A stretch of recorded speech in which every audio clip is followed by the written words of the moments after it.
Donc, Aïn Aleph, Amoud Aleph. Donc, Daf Aïn Aleph, Amoud Aleph, Maseret Bavatra. Donc, Amakdish Tassadeh. Donc, je vais juste reprendre pour que ce soit clair.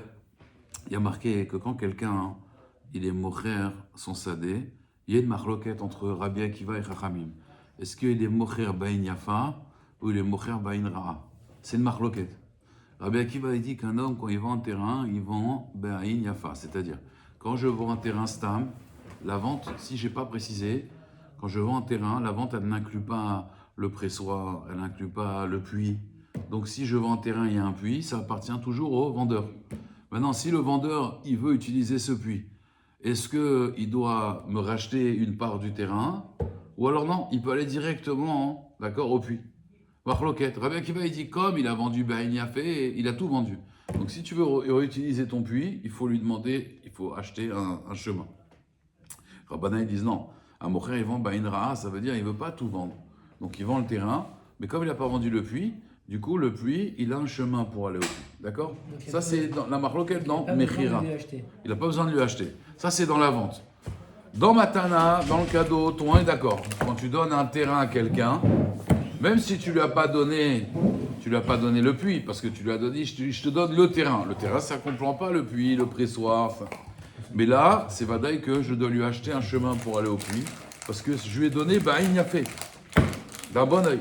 C'est pas bizarre que la personne qui va te donner le cadeau, il va se léser un peu? Non, alors il va lui dire, écoute, en tout cas, si je veux passer, il faut lui acheter. Parce que je donne, il y a fait. J'ai pas réfléchi à ça. Durant ça, on peut apprendre? Ouais, bien sûr. Vas-y. C'est pas mal médicament. C'est une pharmacie. Ça me semble bizarre que quelqu'un ait un cadeau, il va se léser lui-même, il va plus pouvoir avoir accès à. Parce que quand tu donnes, c'est il y a fait. Non, c'est moi j'ai. Là, il y a tout, toute la pharmacie Mermoz. Ouais. J'entends ce que tu dis. Lui, il dit j'ai donné un cadeau et en plus je dois racheter. Enfin, c'est comme ça, il n'a pas réfléchi. Si tu veux, sur le moment, il n'a pas réfléchi. Et donc, bon, après, bien sûr, l'autre, il va être sympa, Mr. Ouais.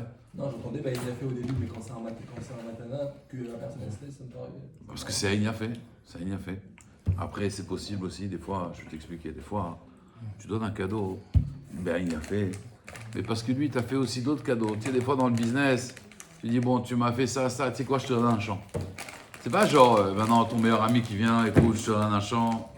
Et puis après, tu viens, tu dis, attends, mais j'ai mon puits. Ah, tu veux rentrer maintenant, c'est pas ça. C'est peut-être des fois, dans le business, on a fait quelque chose ensemble. Ah, j'écoute, si tu fais ça, je te donne le champ. Si tu m'aides dans ce business-là, je te donne le champ. Donc c'est un cadeau, mais c'est pas non plus, tu vois, c'est pas le Meshloach Manot. C'est un cadeau parce qu'il y a... Alors c'est pas une récompense, c'est pas un salaire, je te l'ai donné. Mais je te l'ai donné parce que toi, dans un autre truc, tu m'as rendu service. Tu comprends? Des fois, c'est du geste commercial. Pas forcément, parce que toi, tu vois cadeau comme, voilà. Genre, il m'a fait un cadeau et maintenant, fais un cadeau à ta femme et tu dis, ah, maintenant, chérie, je t'ai fait un cadeau, je peux rentrer. Ah, il faut que tu payes. Non. Quand on dit Noten Matana, c'est au niveau technique. Mais il peut y avoir des fois des cadeaux qui ne sont pas forcément romantiques. Tu vois? Il y en a plein, des fois, dans le business, ils s'offrent des cadeaux. Mais c'est des cadeaux parce qu'on est en affaire ensemble. Donc si tu m'aides dans ça, tu sais quoi, je te donne ça. Ok? Maintenant, quand je te l'ai donné, c'est pas collé ça. Alors l'autre, il va dire, ok, mais toi, si tu veux rentrer chez moi, il faut... Moi, j'ai un général qui m'a dit un jour, il m'a dit, il fait des brachot des gens qui sont très riches, parce qu'ils n'ont pas rien il a fait quand ils peuvent prendre. Il est très riche. Ils n'ont pas une Tova. Il m'a dit, fais-toi, En général, c'est l'inverse. un grand, hein? Ça, c'est du cas par cas. Je sais pas s'il y a des clalim comme ça. Tu vois. Je pense que c'est du cas par Oui, cas. oui. Il y a quelqu'un, il a une Tova. Et il est pauvre, ou il est riche. Il y en a qui a une Ra'a, et qui est riche et qui est pauvre. Aïn Ra'a, c'est... Qu'est-ce qu'elle dit la Mishnah en Pirkei Avot? Elle dit, quel est le derrière qu'un homme, il doit se coller? Il y a une marloquette d'après les Chachamim. C'est Abraham. Il y en a un, il dit Shachen Tov, l'autre, et un, il dit Aïn Tova. Donc, tu vois que c'est, d'abord, c'est peut-être même pas inné, c'est une avoda. C'est un travail sur soi-même. Parce que Lev Tov, c'est un travail, le Lev Tov, ouais. Vous savez, c'est quoi le Lev Tov? Lev, c'est 32. Et Tov, c'est 17. 32 17, ça fait combien? 32 et 17, ça fait 49. Ah bon, attends. Ouais. C'est quoi les 49? C'est les 49 jours du Homer. Pendant les 49 jours du Homer, on doit travailler sur le Lev Tov. Donc c'est une avoda, travailler sur un Lev Tov. Ouais. D'ailleurs, le 32e mot, ça veut dire, il y a 32 mots. Ouais. Et le 33e mot, c'est Tov. Dans la Torah. On est Bereshit, Bara, Elohim. Tu comptes les mots. Le 33e mot, c'est Tov. Qu'est-ce qu'il y a avant? Il y a 32 lettres. 33e avant. 33e mot, c'est marqué Vaya Or qui Tov. Tov. Avant ça, il y a 32 mots. Et le 33e mot, c'est quoi les 32? 32, c'est Lev. C'est le cœur. Lev, Tov. D'ailleurs, la Torah, elle commence par un bet. Et elle finit par un Lamed, les Nékol Israël. Elle commence par un bet Bereshit. Ça fait Lev. Parce que la Torah, Rahman Ali Babaye. Mais c'est un travail. C'est quoi un Lev Tov? C'est ce que c'est un Lev Tov. Une fois, il y a le Rav Olbe, il avait dit comme ça, que un Lev Tov, c'est quelqu'un qui a une maison. D'accord? Et il a son ami, mais sa maison l'a brûlé. Il n'a plus de maison. Ouais? Maintenant, il dit c'est quoi un Lev Tov? T'en as un, il a déjà un bon Lev, hein, vous allez me dire. Hein. Qu'est-ce qu'il fait? Il lui achète une maison. C'est beau. Ouais, c'est beau. Après, c'est peut-être pas forcément la maison qu'il avait avant, mais voilà. Le Lev Tov, c'est celui qui va lui donner, il va lui faire une maison plus belle que sa maison à lui. Ça, c'est Lev Tov. Ça, c'est Lev Tov. Lev Tov, c'est pas Stam, c'est... Lev Tov, ça veut dire Aïn Tova. Alors, c'est de Marloquette, ça, c'est Lev Tov. Maintenant, il y a une darga plus petite, c'est Aïn Tova. Et sur ça, l'autre, il a dit non, mais quand il y a Lev Tov, il y a tout en vérité. Quelqu'un qui a Lev Tov, il a Aïn Tova, il a Shachen Tov, il a... C'est tout un iceberg pour qu'on m'explique le voisin bon avec le Lev Tov. Enfin, parce qu'en réalité, c'est toi qui mets à Pechotam quand tu as un bon cœur. Tu rends les autres tous des Shachen Tov, des Aïn Tova. Voilà. Mais il y a une darga qui s'appelle Aïn Tova. C'est quoi Aïn Tova? J'ai un bon œil pour l'autre. Il y a des gens, alors peut-être ça que tu veux dire, il y a des gens qui gagnent beaucoup d'argent et ils ne supportent pas qu'un va gagner de l'argent alors qu'eux, ils ont de l'argent. Et ils ont plus que toi, mais ils ne supportent pas que toi tu gagnes. Ça, c'est Tsarut Aïn, ce qu'on appelle. Ça, c'est Aïn Ra'a. Ça veut dire je ne supporte pas que l'autre gagne, malgré que moi, Zélo Mafriali. Et il y a Aïn Tova, au contraire, Adraba. D'ailleurs, on dit, la Gemara, elle dit dans Sota, qu'un Kohen, il peut être Mevarer, Birkat Kohanim, que s'il a Aïn Tova.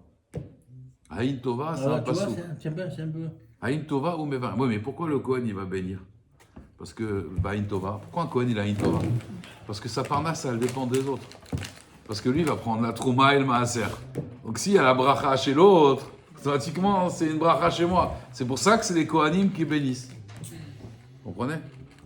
D'ailleurs, je vous dis toujours, entre parenthèses, le Rabbi Ezra Atia, qui était le Rav de Rabbi Yosef, dans son Sefer, il a écrit que la famille Atia, c'était des Kohanim. Et pourquoi? Parce que Atia, ça s'écrit Aïn Tet Yudé. Et c'est Aïn Tova, Hu Yevora, Hu Amevarer. Parce que la Gemara dit en fait Aïn Tova ou Amevorach. Mais en réalité, la Gemara dit tu crées ou Amevorach et là ou Ayevarech. C'est lui qui bénira. D'accord? Et donc il dit c'est ça Atia. Atia c'est Aïn Tova. Aïn Tova qui va être Mevarech. Mais après, apparemment, la Keuna elle est partie. En tout cas, Aïn Tova, ça c'est très important. Voilà, badaï. Mais maintenant, ici, on ne parle pas des mauvaises midotes. Ici, on parle quand quelqu'un il vend un objet. Alors, c'est une marloquette. Est-ce que c'est pas genre Rabbi Akiva, Va'aftal Hakamocha, c'est lui qui dit quand tu vends Be'ain Tova. C'est pas ça. L'idée, c'est la psychologie humaine. Quand tu vends quelque chose, est-ce que tu vends tout? Parce que c'est comme ça que toi, tu conçois le commerce. Tu veux vendre Be'ain Tova ou alors non? Mais tu vends, mais le minimum. On parle encore une fois de quelqu'un qui a vendu un terrain stam. Il n'a pas précisé. Ça, c'est la psychologie du vendeur. Mais dans le cadeau, la psychologie, c'est que tu as tout donné. Donc, tout est à toi. Si maintenant tu veux, ça s'appelle, comme on dit, donner c'est donner, reprendre c'est voler. Après, encore une fois, c'est possible que l'autre, il va dire tiens, tu m'as fait le cadeau du terrain, vas-y, tu peux passer. Mais techniquement, tu m'as tout donné. Voilà, c'est ça l'idée. Voilà, là, ça répond mieux à ta question. C'est pas que genre, attends, je te fais un cadeau, maintenant tu me le fais à l'envers. Non, pas qu'il te le fait à l'envers, c'est techniquement c'est à toi. Après, donner c'est donner, reprendre c'est voler, il te l'a donné. Maintenant, il s'aperçoit que mince, je lui ai donné, mais j'ai pas pris Becheshbon qui avait mon puits là-bas. Est-ce que je peux aller comme ça, Bechutzpa? Bon, je t'ai donné, non? Alors, Bevadaï que l'autre, je pense pas qu'il va accepter de l'argent, mais en tout cas, tu peux pas aller sans son reshoot. C'est ça l'idée. Donc, Rabotai, ça c'est Marloket, Rabbi Akiva, ve Rabbanan. Maintenant, il y a une autre Marloket. Donc, le cadeau, ils sont d'accord. Aïn Tova. Il y a une autre Marloket, Rabotai, et une autre discussion. Dans Ekdesh, maintenant. Dans Ekdesh. Quand je suis Magdish, un terrain, donc je fais en quelque part un cadeau à Hachem. Je donne un terrain pour un Kadosh Baruch Hu. Est-ce que quand je suis Magdish Be'ain Tova ou je suis Magdish Be'ain Ra'a? C'est-à-dire, est-ce que j'assimile le Ekdesh à un cadeau ou j'assimile le Ekdesh à une vente? Vous comprenez? Est-ce que c'est un cadeau ou une vente? Qu'est-ce que vous dites? Marloquet. Toujours quand on pose la question, Marloquet. Chachamim dans la Mishnah, il dit quand quelqu'un il était Magdish un terrain, il a tout donné. Pourquoi? Parce que Aïn, Tova, donc tout est Kadosh, Rabotai. Ouais. Ou alors, on va dire que non, quand tu es Magdish un terrain, hein, d'accord, c'est comme une Mechira. Rabbi Shimon, il dit c'est comme une Mechira. Le problème, l'équation qu'on va devoir comprendre, Rabotai, mais suivez bien, parce que si vous ne comprenez pas ça, c'est même pas la peine. Après, vous en lisez. L'équation, ça va être, est-ce que quand Rabbi Shimon Bar Yochai, il a dit que quand tu es Magdish un terrain, c'est comme une vente, est-ce que c'est une vente comme Rabbi Akiva, ça veut dire Be'ain Tova, ou alors c'est comme une vente comme Rabbanan, ça veut dire Be'ain Ra'a. Comprenez? Moi, je dirais, Naraïti Gamzak. C'est-à-dire, je suis vieux, j'étais jeune aussi. Vélo Haïti. C'est-à-dire, avec un peu d'expérience que j'ai. Ah, d'accord. Voilà, avec un peu d'expérience, en fait, quand tu fais de suite l'acte donné, tu fais un Tova. Quand tu attends un petit peu, quelques jours, quelques semaines, ça a une. C'est très dur de sortir. Une fois que tu c'est dès que toi tu promets un don, il faut tout de suite dire bon, c'est mon paye. Moi, tout de suite. Sinon après tu commences à dire attends. Non, c'est vrai, moi je compte sur ça. Moi je fais. Exact. Alors justement, nous on regarde au moment où tu as fait le Ekdesh. On regarde, c'est à ce moment-là qu'on regarde. Voilà. Est-ce que c'est à Bain Tova ou pas? Mais Rabbi Shimon il dit que Aïn Tova c'est par rapport à. Non, après tu sais pourquoi? C'est pas que c'est Aïn Ra ou pas. Parce qu'après on dit mitzvah baliatra al tahmitzena. Une mitzvah, c'est la même lettre que matzah. Une matzah, comment on fait une matzah? Parce qu'on est rapide. Ouais. Dès que tu la laisses un peu gonfler et tout, voilà. Le Yitzhara, il t'empêche de faire la mitzvah. Ça, c'est Yadoa. Et après, il te la fait regretter. Mais il t'empêche de la faire. Tu t'es engagé à faire la mitzvah, fais-la tout de suite. Pourquoi? Parce qu'il va tout faire pour t'empêcher. Il va te dire non, laisse tomber, fais pas. Il y a la voix du Yitzhara. Quand tu le fais tout de suite, voilà, c'est bon. Le Yitzhara, il n'a pas le temps d'intervenir. C'est pour ça qu'il faut faire bizrizout les mitzvot. Regarde, Abraham Avinu, il lui a dit de faire la Kedat Yitzhak. Mais il a dit de le faire la journée, pas la nuit. Le matin, il n'a pas attendu, allez, 9h, 10h. Normalement, quelqu'un, il a rendez-vous chez le médecin, ouais. On n'a pas fixé d'heure, tu viens quand tu veux. Tu sais que tu vas te faire charcuter, ouais. Il te dit, il y aura un peu de chirurgie, hein. Tu as compris que tu n'es pas pressé d'y aller, d'accord? Tu repousses, d'accord? Abraham Avinu, 4h du matin, il était debout. Makara, tu es pressé d'aller tuer ton fils. Il fait nuit. Non, il sait, Zrizim Magdim les mitzvot, c'est là d'Abraham qu'on apprend. Si tu laisses tarder les mitzvot, c'est clair que après la mitzvah, elle va passer, tu ne vas pas la faire. Donc, ce n'est pas une question. Là, on regarde au moment où tu as décidé de le faire. Un Ekdesh, et tout de suite. Tu dis, ce terrain-là, il est Ekdesh, il est Kadosh. Ça y est. Maintenant, quand tu as dit ça, est-ce que c'est une Ra ou une Tova? Est-ce que c'est une vente ou un cadeau? D'après Rabbanan, c'est un cadeau. D'après Rabbi Shimon, non, c'est pas assimilé à un cadeau. C'est comme assimilé à une vente. Hein? Ça fait partie de la vente. En principe, c'est la vente. Non, tu sais ce que c'est être Magdish un terrain, Eric? Mais alors, sinon, tu donnes Tu tout, dis alors. au terrain, je donne ce terrain pour Hachem. Qu'est-ce que tu as donné? Ah oui. Est-ce que tu as donné tout? Ça veut dire même le chemin qui mène au puits? Ou alors non, à part le chemin qui mène au puits, ça, parce que le puits, tu l'as pas sanctifié. D'accord? Donc est-ce que le terrain qui mène au puits, Oui. tu l'as sanctifié ou pas? Tu t'aperçois que c'est vraiment quelque Voilà. chose de cadeau. Voilà. Donc pour attaquer cette sugya, ça c'est les introductions qu'il faut avoir. D'accord? Donc je répète, quand tu vends, Marloquet, Rabbi Akiva dit tu vends Ben Yafa, donc tu as tout vendu. Donc si tu maintenant tu as un puits et qu'il y a à toi dans ce terrain, bah, tu dois lui racheter la parcelle, le chemin de terre pour arriver à ton puits. D'après Rabbanan, non. Quand tu as vendu, tu vends Ben Ra, donc tu t'es gardé un chemin. Dans un cadeau, tout le monde est d'accord, tu n'as rien laissé pour toi. Donc si tu veux passer pour le puits, tu dois payer le prix du chemin. Et quand tu fais Ekdesh, en Botaï, d'après Rabbanan, tu as tout donné. D'accord? Tu as tout donné. D'après Rabbi Shimon, non, c'est une vente.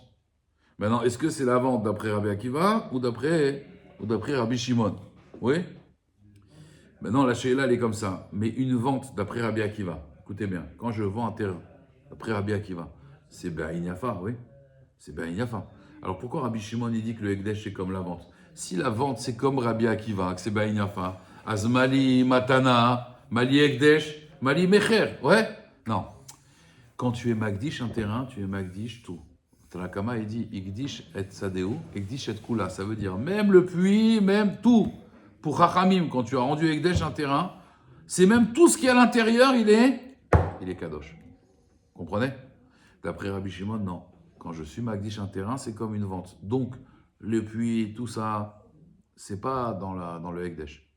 Maintenant, la Sheila, c'est quand il a dit que c'est une vente. C'est comme Rabbi Akiva. Ça veut dire, Même le terrain, je ne l'ai plus pour aller dans mon puits, c'est Ekdesh. Ou alors non. Comme Rabbanan, ça veut dire Ba'in Ra'a Mocher. Et donc, quand j'ai été Magdish le terrain, je peux aller même aussi à mon puits. D'accord? Il ne fait pas partie du Ekdesh. Vous avez compris? C'est clair? Alors maintenant, la Gemara, pour accéder à la Sugia, elle va parler d'un cas de vente maintenant. Regardez bien, un cas de vente. Amar Ravuna, Afalgav de Amour Rabbanan. Bien que Rabbanan, ils ont dit Akone Shne Ilanot Betor Shel Chavero. Moi, je viens voir Simon. Simon, il a un verger. Et je lui dis regarde, Simon, je veux t'acheter 2 arbres qui sont dans ton terrain. Je veux t'acheter 2 arbres. Je sais que tu as 2 cerisiers. Ma femme, elle adore les cerises. Je dis voilà, Simon, je t'achète ces 2 cerisiers.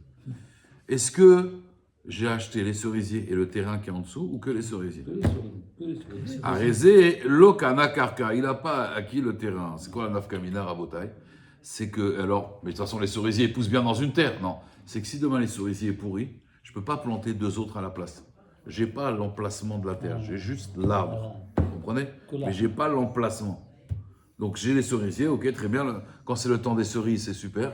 Mais si ils vieillissent, ils flétrissent, ils ont séché, ils sont morts, je veux mettre 2 autres arbres à la place. Simon me dit non, tu t'en vas s'il te plaît. Ouais, Ça y est, pardon. je t'ai acheté les 2 arbres tant qu'ils sont vivants. Ouais, mais d'accord, mais le jour, les arbres, oui, pourris, tu prends les arbres, tu les jettes. Ouais. Mais je peux plus revenir chez toi les planter à l'endroit où Ah ils oui, étaient d'accord, plantés. je suis d'accord avec toi, C'est non. ça le. Non, mais j'aurais pu croire. Je t'ai acheté 2 arbres. Je veux dire, les arbres et l'emplacement. Ouh, et Colmiche partout, on te dit non. Juste les 2 arbres. Maintenant, ça c'est le chidouche de Ravina. De Ravuna. Le chidouche de Ravuna, c'est ça. Maintenant, il y a un autre chidouche de Ravuna. Mais Machar Karka, s'il a vendu un terrain. Donc maintenant, Simon, il m'a vendu un terrain. Mais il a dit attention, les 2 cerisiers, parce que lui, sa femme, elle adore les cerises. Les 2 cerisiers, je les garde. Ouais. bouge pas. Véchier, voilà, Véchier, Shnei Ilanot les Fanav. Ces 2 arbres, je les garde. Hein. Yeshlo Karka, il a encore l'arbre et les terrains. Ça veut dire qu'ils sont sous l'arbre. Vous comprenez la différence? Je répète. Quand moi, je vends un terrain, j'achète 2 arbres, j'ai que les 2 arbres. J'ai pas la terre qu'il y a en dessous. Ouais. Mais quand quelqu'un là, il c'est vend un terrain et il dit je vends le terrain sauf ces 2 arbres, Il a- sache il a les que ces arbres. 2 arbres-là, il a la terre en dessous. Et ça même d'après Rabbi Akiva. Parce que regardez ça, ça veut dire que le type, quand il vend, c'est Be'ain Ra'a, comme Rabbanan, qu'il a toujours une parcelle de terre. Je dis, non, même Rabbi Akiva, il est d'accord. Pourquoi il est d'accord? Des Av, des Amar, Mocher, Be'ain Yafa, Mocher. Pourtant, Rabbi Akiva, il dit, quand tu vends, c'est Be'ain Yafa. Donc, normalement, tu as vendu le terrain. Juste les 2 arbres, tu les as pas, mais la terre en dessous des 2 arbres, tu l'as donné, c'est Be'ain Yafa. Il te dit, non. Anémile, Gabé, Bor, Vedout. Ça, c'est quand on parle, par exemple, d'un puits ou d'une citerne qui est dans le terrain. Des lots kamakri chez Béhara, je vous explique. Et comme ça revient un peu à la question que tu as posée. Quand quelqu'un, il passe dans ton terrain juste pour aller puiser de l'eau, il va pas fracasser ton terrain, c'est pas grave. Donc en général, quelqu'un il donne tout, et après il sait qu'il va s'arranger avec la personne à qui il a donné ou à qui il a vendu. Ouais. Là on parle d'une vente. Hein. Aval, il a né, mais l'arbre il faut savoir, des kamakri chez Béhara. Il faut savoir qu'un arbre dans un terrain, il pompe toute l'énergie du terrain. Il affaiblit le terrain. Un arbre, il a besoin, c'est comme une centrale, il prend toute l'énergie de la terre. Ouais. Et donc là, c'est évident que quoi, Rabotai, que là, Rabbi Akiva, il te dit non. Là, c'est sûr que quand il a dit je garde les 2 arbres, il garde aussi quoi, la terre? Pourquoi? Parce qu'il sait très bien que si demain, Simon, s'il n'avait pas dit les 2 arbres, ouais, il a dit je te vends le terrain sauf les 2 arbres. Il sait très bien, Simon, que si demain ces arbres ils vont sécher, moi je vais lui dire non, tu ne replantes pas. Autant le laisser passer pour aller puiser son eau, ça ne me dérange pas. Mais qu'il replante des arbres dans ma terre, non, j'ai pas envie. Pourquoi? Parce qu'une terre, les arbres, ils affaiblissent la terre. C'est pour ça que regardez bien. Vous avez des champs de blé, vous n'avez jamais des arbres. Vous avez des arbres au milieu des champs de blé, tout ça. Bon, mis à part le problème de Kilaïm, il y a un problème de quoi? Que c'est Yonek, ça va ça va abîmer la terre. Toujours, vous verrez des champs de blé, des champs de légumes, et vous avez des terrains, c'est des vergers. Parce que dans les vergers, il faut savoir, la terre, maintenant tu veux faire pousser des trucs dans les vergers, c'est très dur. Parce que la terre est très affaiblie par les arbres. Les arbres, ils pompent toute l'énergie de la terre. Vous comprenez? Il y a quelqu'un, son fils s'appelle Ilan. Ilan, il te puise l'énergie. Il m'a dit, mais cet enfant, il me puise mon énergie. Il s'appelle Ilan, je dis, c'est normal. C'est Ilan, c'est ce que c'est Ilan. Il te puise, il t'épuise. Il te puise et il t'épuise. C'est de même racine, tu vois. Il m'a dit, mon fils, il m'épuise, j'en peux plus. Comment il s'appelle? Il m'a dit, il s'appelle Ilan. J'ai dit, c'est normal. C'est normal. Il y a marqué que Ilan, il est Kamakrish Be'ara, il affaiblit la Il est terre. dur, hein, il est dur. Hein? Parce que Adam, c'est Milachon Adama. Donc l'homme, c'est une terre. Et donc quand il a un Ilan, c'est très très dur. Faut savoir. Il a un bon Il- cœur. Il a un bon cœur. Il a un bon cœur, mais il a bien puisé ton énergie. Ah oui. Voilà. Alors, la Gemara, elle dit maintenant, imita delochier. Maintenant, la Gemara, elle dit, et si, elle ramène une preuve, si Bémet, il n'avait pas laissé la terre en dessous des arbres, les malais, parce que l'autre, il aurait dit, Akor il alecha shakol vezil. L'autre, il aurait dit, écoute-moi bien, tu m'as vendu la terre, tu as voulu garder les deux arbres, voilà, coupe tes arbres et dégage. Pourquoi il va me dire ça? Parce qu'il sait que ces arbres, ils vont m'épuiser, ces arbres. Alors que quand je dis, voilà, je te vends le terrain, mais je garde les puits. Même si je lui ai donné le terrain d'après Rabbi Akiva, même le chemin, il faut que je lui rachète. Le type, je sais qu'il n'est pas macpite. Je dis, ça va passer. C'est un terrain à Arbotay, c'est pas une maison. Hein. C'est pas, il vient dans ma terrasse, ou il rentre chez moi, bonjour, j'ai laissé un clou dans ta maison. D'accord? Salut, j'ai laissé un clou, ça va d'ailleurs. Pas d'un terrain. Un terrain, c'est dehors, on s'en fout. C'est pas un khatser. C'est un terrain, ça veut dire on faisait planter des fruits, quoi. Donc, il passe dans mon terrain pour aller puiser d'eau, ça me dérange pas du tout. Par contre, dans mon terrain, il a 2 arbres, et ces 2 arbres, ils me puisent mon énergie. S'il n'avait pas laissé l'autre, il aurait dit, coupe tes arbres et va-t'en. C'est pour cela que c'est sûr, même d'après Rabbi Akiva, que quand je vends un terrain, quand Simon il me vend un terrain, et il me dit attention, je garde les 2 arbres, c'est clair qu'il a gardé la terre en dessous, parce qu'il sait que je lui aurais Bien dit, sûr. Simon, enlève tes arbres, ça me dérange, ça m'énerve, enlève-les. Ok, ça c'est le chidouche de Ravuna. Maintenant la Gemara, elle va essayer de contredire ce chidouche de Ravuna. Donc je répète le chidouche de Ravuna. Ravuna il a dit 2 choses. Ravuna il a dit, premièrement, si j'achète 2 arbres dans le terrain de Simon, j'ai les 2 arbres, mais j'ai pas la terre qui est en dessous. Nafkamina, si demain il pourrit, j'ai pas le droit de replancer 2 autres à la place.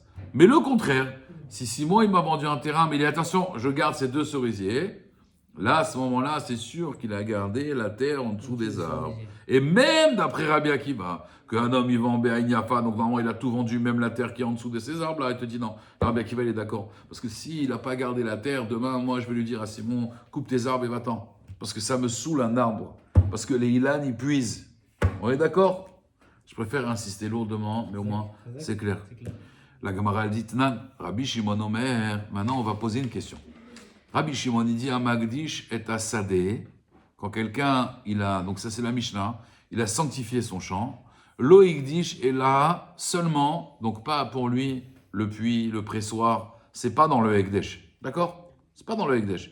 Il a été Magdish le champ et le Charouv Amourkav, donc le caroublier qui est assez vieux, qu'on a fait le marcotage, pardon, marcotage, Ve Sadan Ashikma et le sycomore. D'accord? Vétan est allé, et maintenant sur ça on enseigne dans cette braïta. Pourquoi il a les 2 arbres? Normalement il a rien, il a pas le puits. Pourquoi il aurait le sycomore et le caroublier? Amar Rabbi Shimon Mata'am. Pour quelle raison on va mettre, je pense ça, au il veyonkin misad et egdesh? Parce qu'en réalité, ces 2 arbres-là, d'où ils puisent? Ils puisent d'une terre qui est kadosh. Et ça, Rabotai, ça s'appelle quoi, Rabotai? Quand un arbre chol, il puise d'une terre kodesh, ça s'appelle quoi? Ça s'appelle Me'illa. Pas Mechila, pas Me'illa. Me'illa. Voilà, ça s'appelle Me'illa. Parce que les terrains, maintenant, moi je dis, mon terrain, il est kadosh. Ok, il y a 2 arbres. Alors on te dit, mais non, mais ces arbres-là, vous vous rappelez, même dans une vente, ils ne font pas partie de la vente tellement qu'ils sont chachouv. Je te dis, là, ils font partie du Ekdesh. Parce qu'automatiquement, leurs racines, elles vont puiser maintenant dans du kodesh. Et eux, c'est du chol. Donc ils font partie du Ekdesh. Comme ça, il dit Rabbi Shimon. Shimon il dit, il y a Me'ila, donc c'est sûr que quand il a dit mon terrain il est Kodesh, le puits il n'est pas Kadosh, il est dans la terre, mais il ne profite pas de la terre. J'ai pas vu ça. J'ai pas vu, j'ai pas encore vu. D'accord? Je te dis parce qu'il fait Me'ila, il fait ma série de Me'ila. Alors, Oil Veyonkim Misade Egdesh. La Gemara elle te dit, mais je ne comprends pas. Veisal Kedeatar Shiureshi. Mais toi Ravuna, tu m'as dit quoi? Tu m'as dit que quand Simon il me vend un terrain, et me dit, à part ces 2 arbres-là, qu'est-ce que tu m'as dit? Tu m'as dit, Simon, il a gardé les arbres et la terre. Si c'est comme toi, Ravuna, pourquoi Rabbi Shimon, il dit, les arbres, ils sont kadosh parce qu'ils puisent une terre kadosh? C'est pas vrai. Ki kayanke, mide nafshe kayanke. Quand ils sont yonek, quand ils vont puiser, c'est de leur terre à eux. Parce que Ravuna, il a dit encore une fois, quand tu vends un terrain, Bah, il y a fait. voilà. Non, En fait- même Rabbi Akiva, il est d'accord que normalement tu vends fait. Oui. Mais là, il est d'accord que les deux arbres, quand il les a gardés, Simon, il a gardé aussi la terre qui est en dessous. Pourquoi? Parce qu'il sait que demain, je vais lui dire déracine tes arbres. Donc ça veut dire que ces terrains, ils sont yonek de quoi, Rabotai? D'une terre chol, pas d'une terre kodesh. Puisque cette terre-là, il n'a pas rendu kadosh. Puisqu'on a expliqué. Parce qu'on a expliqué que quand quelqu'un il vend une terre, sauf deux arbres, on a dit que ces deux arbres-là, il les a gardés avec leur terre. Donc, et Rabbi Shimon, il me dit, tu sais, quand tu as rendu Kodesh un terrain, les arbres, ils sont Kadosh, parce que sinon, c'est Meïla. Parce qu'ils vont être Yonek d'un terrain Kodesh. Je dis, c'est pas vrai d'après Ravuna. Parce que Ravuna, il a dit qu'ils font partie du Ekdesh. D'accord? La Gemara, elle répond, elle dit, Rabbi Shimon, de Amar, et Rabbi Akiva. Donc Rabbi Shimon, il pense comme Rabbi Akiva. Ça veut dire, Rabbi Shimon, quand il a dit que le Ekdesh, c'est comme une vente, ouais, c'est comme une vente, les filles Rabbi Akiva, ça veut dire Be'ain Yafé. Vous avez compris? C'est comme une vente, mais Be'ain Yafa. Pas Ba'inra. Ve Ravuna, et Ravuna, son chidouche qu'il a dit que quand tu as vendu un terrain et que tu as gardé deux arbres, ces deux arbres-là, en vérité, c'est les deux arbres et le terrain. Ça, c'est qui Rabbanan. Parce que Rabbanan, ils vendent Be'aïn, Ra'a. La Gemara, elle dit, mais je comprends pas. Qui Rabbanan Pshita, c'est évident. C'est quoi le chidouche de Ravuna, en fait? Regardez, Rabbanan, ils disent toujours, tu vends Be'aïn Ra'a. Donc c'est évident que d'après Rabbanan, quand tu vends un terrain et tu dis, à part ces deux arbres, c'est que tu as gardé la terre. Donc c'est quoi la nafkamina? Tu dis que c'est comme Rabbanan, c'est pas shoot. Si tu me dis, même d'après Rabbi Akiva, là, il y a un chidouche. Mais ça, c'est la chita de Rabbanan. La Gemara, elle répond, elle dit non, nafkamina de inaf le adar shatileo. Nafkamina d'après Ravuna, elle est comme ça, Rabotai. C'est que même d'après Rabbanan que tu vends Be'aïn Ra'a, il serait d'accord Rabbanan que ces deux arbres, ils sont à toi et même la terre. Mais attention, si maintenant ton arbre, il meurt, ça, il n'y a plus rien. Là, nafkamina, c'est que s'il meurt, je peux replanter des arbres dans le terrain. C'est ça le chidouche de Ravuna. En fait, même si la terre en dessous, enfin, même si le champ est devenu Ekdesh, mais comme cette terre-là n'est pas devenue Ekdesh en dessous des arbres, il pourra replanter dessus. Exactement. Bon, Rabotai, il est 7h, on va s'arrêter là, on a fait le DAF. Je peux répéter la Demain, phrase. on va... Que même si maintenant les deux arbres ils meurent, ouais, le chidouche de Ravuna, c'est que tu pourras les replanter. C'est-à-dire que en fait, tu as acheté la terre aussi. Voilà, l'arbre et la terre. Mais si on avait dit que d'après ce qui entoure, mais si on avait dit que d'après Rabbanan, on aurait dit ok, tu as acheté la terre, mais tout le temps que l'arbre il est vivant. Mais si l'arbre il meurt, tu n'as pas la terre. Comme Hashmolan d'après Ravuna, que même quand il meurt les arbres, allez, c'est vrai que tu as acheté deux arbres. La terre, elle reste encore à toi pour replanter deux autres arbres. Bon, ça c'était le plus facile la Souga. Demain, ça va être un peu plus corsé. On va faire après la tefila, ce sera le matin. On aura des mochines.